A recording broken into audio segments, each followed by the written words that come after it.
Buick Enclave. We're doing a set of rear shocks. This is the non-active suspension.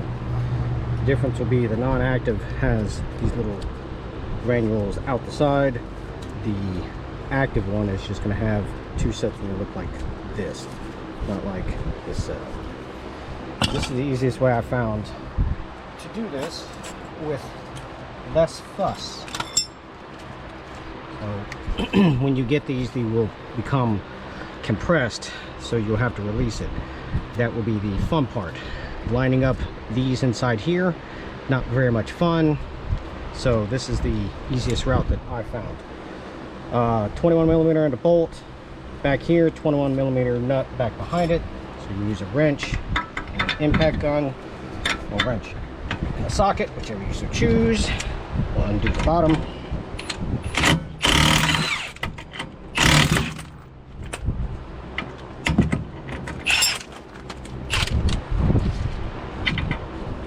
My headphones going the right way.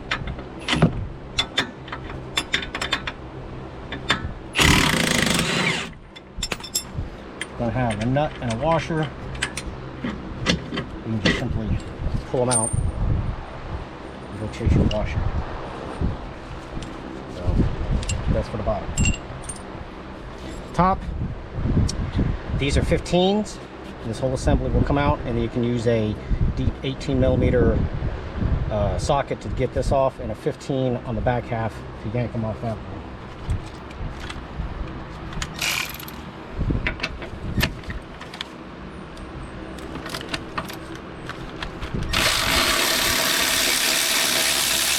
The bolts to take the bracket off are also 15s.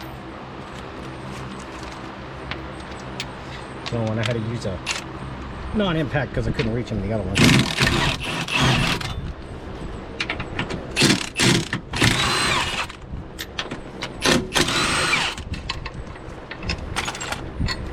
And once it's off, one end's got a little hook, and you can take it over here and do what you need to do with those tools.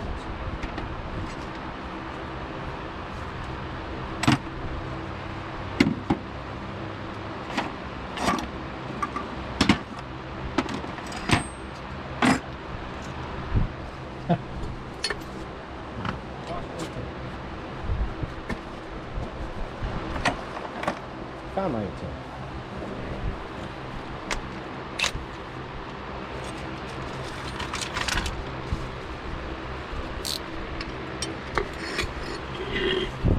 So I'm just using a wrench.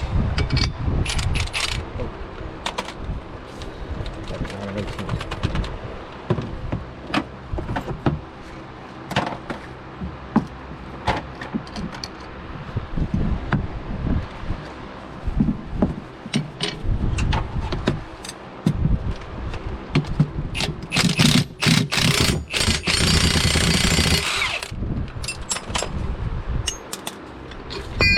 You can also use a wrench setup to loosen this up if you need to while it is partway on the vehicle. Now, I am not going to completely tighten this up on here, just enough to get it so that it is just a setup. I'll show you.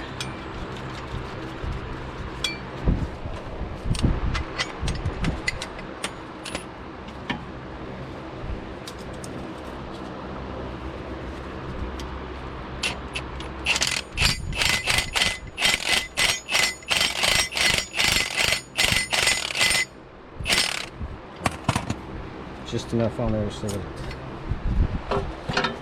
it's tight, but not too tight. And we'll start off with our bottom bolt first.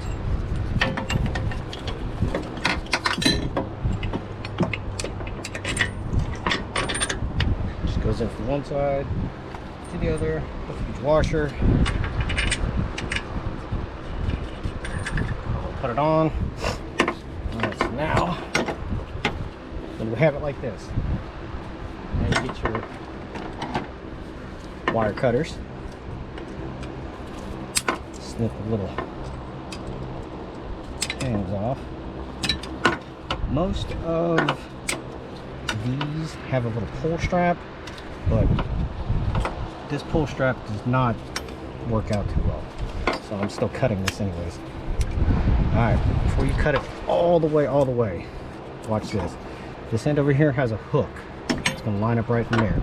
So we're going to get it part way lined up, finish snapping it, and then there it is right there.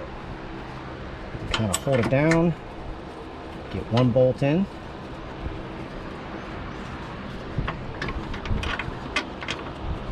The other one's not going to go in all the way. That's all right. And then down here, we're going to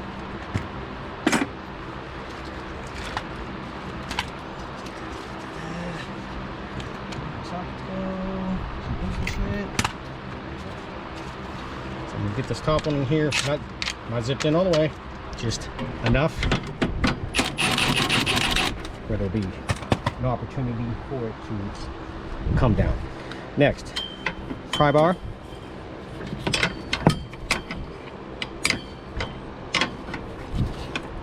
You can anchor it on the point that is already cinched up. So all you're gonna do is just kind of move it down and over. If you want to, you can force it by hand. But this makes it easier without having to cuss and all that kind of good stuff too. Push down a little more. Line up your bottom bolt.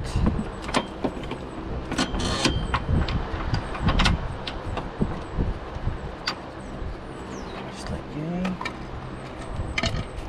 Sit this one in.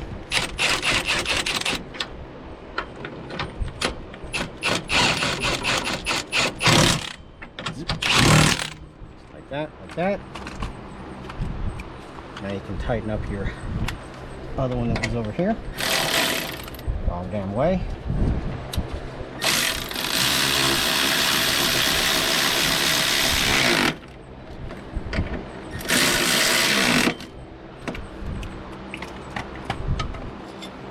Tighten up the bottom one. 21s.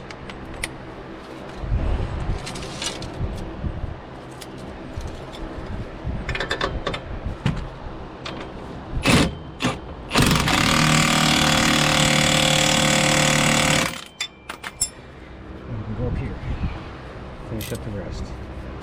18 and 15.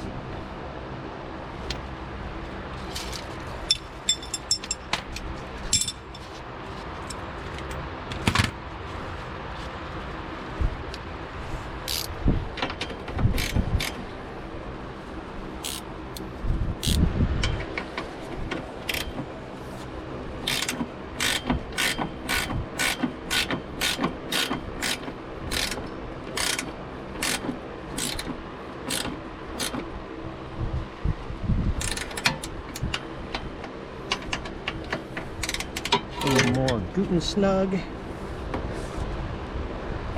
like that. There we go. That's the easiest way I found to do those without having to worry about trying to line up this, line up that hole, mess with this bracket, mess with that bracket.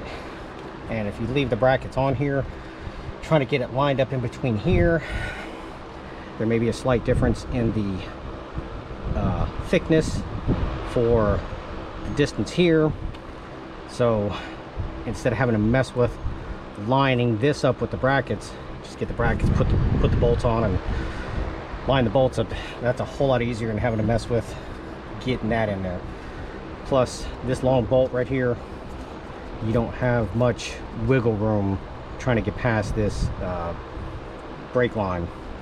So you have very little rotation to be able to walk this and get it through.